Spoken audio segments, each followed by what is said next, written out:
Recordeu que hi ha un projecte per canviar el nom de la plaça Virrei Amat per Joan Salvat Papeset. Dit això, en referència al poema del company. Jo avui he tingut el privilegi de poder comprar el llibre de Martí Gironell, El pont dels jueus, i va sobre la construcció al segle XI del pont de Besalú. Evidentment l'acabo de comprar, encara no l'he llegit, però llegirem el d'epíleg. I diu així: Pere Baró va passar l'última pàgina del manuscrit i va tancar el cartipàs de pell que guardava aquells lligalls. Li brillaven els ulls i els llavis li dibuixaven un somriure. Estava assimilant tot el que acabava de llegir, però estava ben convençut del que havia de fer.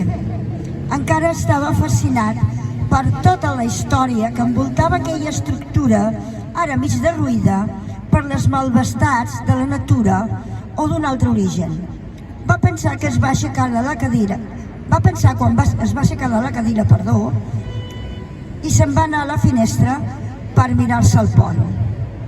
Ell també havia estat fins ara un incrèdul, un home que tocava molt de peus a terra i no parava gaire atenció a les històries de bruixeria, d'encanteris i maleficis.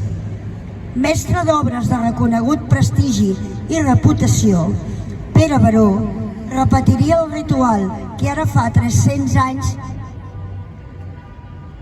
Taffaig havia ensenyat a Prim i Umbart. Una litúrgia pagana per assegurar que les seves obres arribessin a bon port. Volia dispensar aquelles aigües al respecte que havia après que s'ha de tenir amb qualsevol element de la naturalesa, i amb més raó encara amb un de primordial com aquest. L'aigua, que és el fluid de la vida, l'aigua que fa possible la regeneració, la transformació, el canvi de tot un poble. És potser per això que una força amb tant poder i que genera tanta vida, o que pot portar tantes desgràcies, tothom la voldria controlar. Pere Baró havia entès que respectant la natura i foragitant els mals esperits que poguessin créixer en aquelles aigües, les seves obres no havien de témer res. Martí Gironell.